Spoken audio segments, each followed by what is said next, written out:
fellow students and teachers of Miami University. I'm Brandon Popper and I'll be moderating tonight's debate. The topic for tonight's debate is, should clean coal technologies be pursued as a means to reduce greenhouse gas emissions? Our debaters tonight are Gretchen Samsel and Nick Fetters. Nick, you may begin. Hello fellow students and instructors, my name is Nick Fetters and I'm going to explain why I'm firmly against pursuing and further investing in clean coal technologies to reduce greenhouse gas emissions.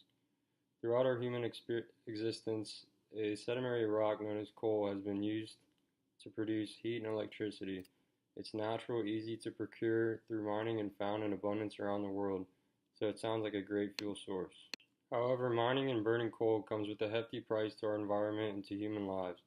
A recent study from MIT estimates that 52,000 premature deaths occur every year due to emissions and air pollution created by coal power generation. Many argue we can reduce its negative aspects through technology advances, which is known as clean coal, which is the same as saying dry rain, clean garbage, or healthy cancer. Significant clean coal technology has not been proven yet.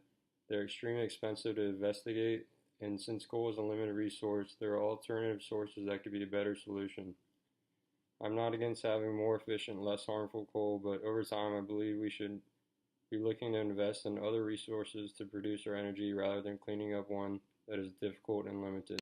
There have been minor improvements on how coal is produced. After numerous failed projects and costly experiments, we still do not have technologies that significantly reduce our air pollution and gas emissions.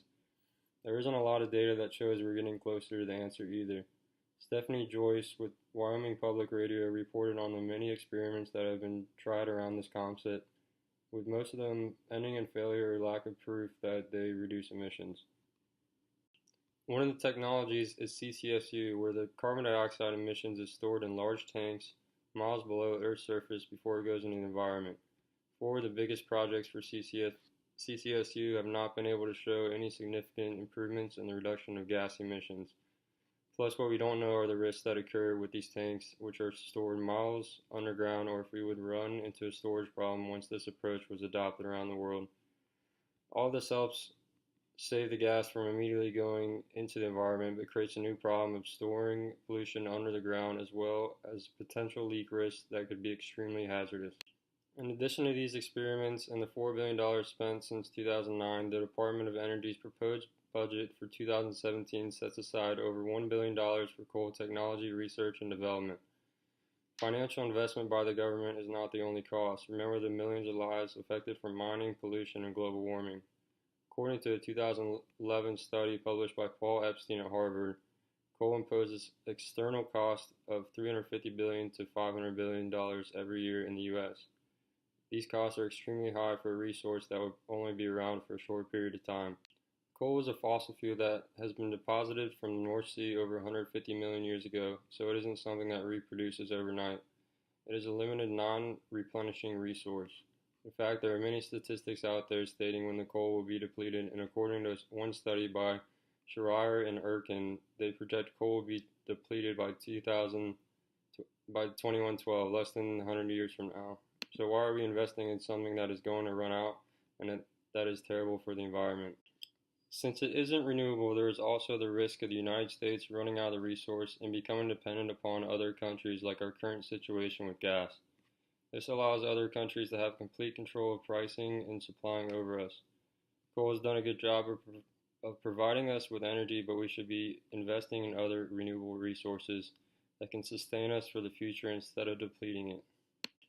By focusing too much on cleaning coal, we limit our investments in other sources such as renewable energy, which shows a much greater promise in the short and long-term health of our world. The faster we switch to these sources, the amount of coal used and the amount of gas emissions declines. According to a study by the University of Boulder and NOAA, there is technology around renewable resources within reach that is reliable, low carbon, and provides a solution that the U.S. could transition to within 15 years that would meet the growing demands of energy and reduce gas emissions up to 78% below the 1990 levels.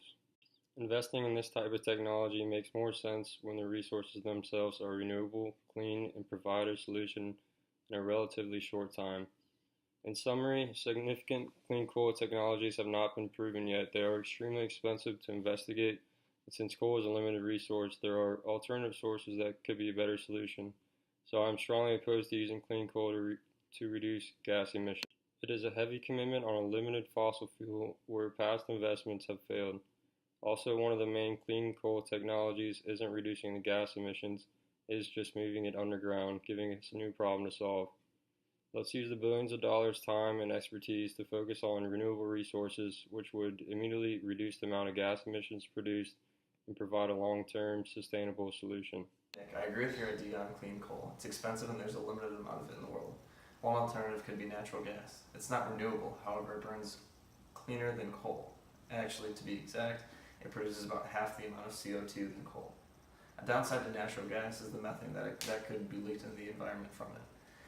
During transportation, due to leaky gaskets and seals, methane could be leaked out of pipes. However, due to technological innovations, that's happening less and less. Even if it's assumed that all the methane in the atmosphere is from natural gas, it would still be less of a contributor to greenhouse gases than coal. Another issue with coal is the mining practices. They're incredibly dangerous and they have long-lasting effects on the miners. One benefit of natural gas is that fracking technologies have improved so that they're one of the safest practices out there. Gretchen, you may begin. Fellow students and instructor, I greet you today in the hopes of influencing your current opinions of energy usage around the globe, particularly regarding our exploitation of coal. Within the 21st century, many major technological advances have formulated in an attempt to make the world a better place to live.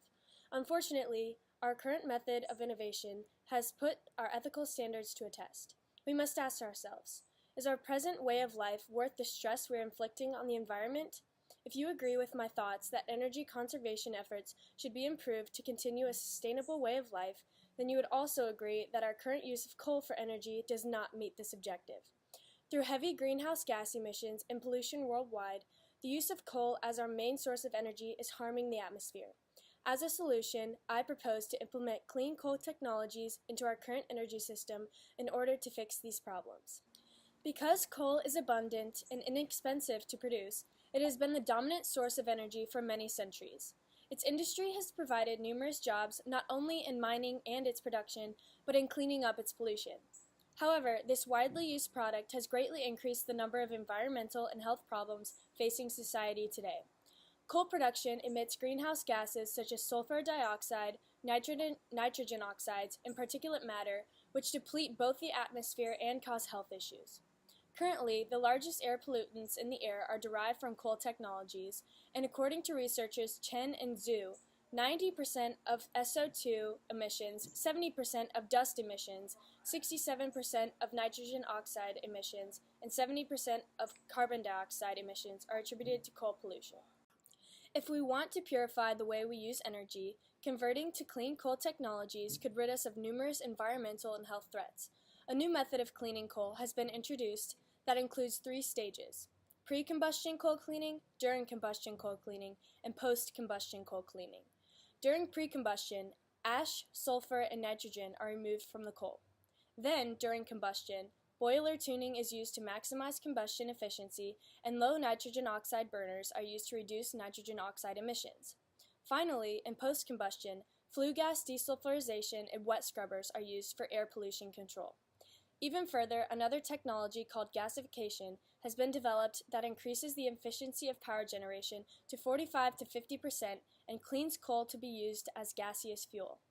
These examples of clean coal technologies could help alleviate the dangers of our traditional coal usage all over the globe. To address the claim that clean coal technologies do not have significant positive results, Progress in Carbon Fuel Cells, or CFCs, contend this view. To summarize, traditional use of CFCs require coal to produce energy by combining carbon and oxygen. This is not environmentally progressive because CO2 is formed as a byproduct. But using CFCs electrochemically to convert coal directly into electricity bypass the production of CO2 almost entirely. Other advantages include reducing environmental footprints, lowering operating costs, reducing the number of steps in power generation, providing more effective thermal management, and improving overall conversion efficiency and environmental acceptability. Also, CFCs do not produce NOx emissions and do not consume raw water during power generation.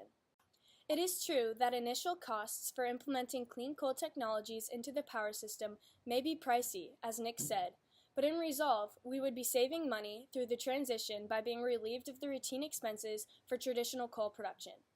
We would no longer have to spend money on capturing CO2 to clean the atmosphere or to withdraw raw water for thermoelectric power generation. Extendedly, the health and environmental dangers of continuing to use unrefined coal outweigh the initial costs of using clean coal. Clean coal technologies greatly decrease health problems such as respiratory ailments, water contamination, lung cancer, and various other diseases. The reliance on renewable energy would be an optimal solution to the coal controversy. Costly infrastructural development and hesitant support still remains a barrier. Because coal is a central part of our current energy production, finding a cleaner method to generate energy is essential. According to an empirical study in China, researchers found that public trust in environmental policy stemmed from various factors like cost, environmental attitudes, benefit perception, and more.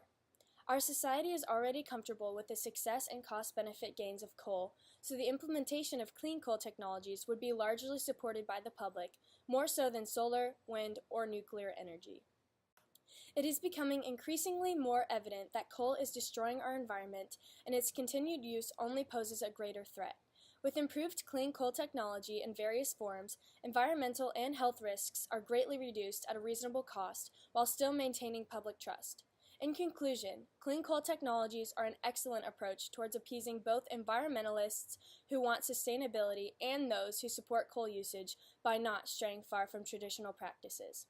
I want you to return to the primary question I raised. If you now believe energy conservation is an issue that needs to be addressed, support the development of clean coal technologies. Thank you.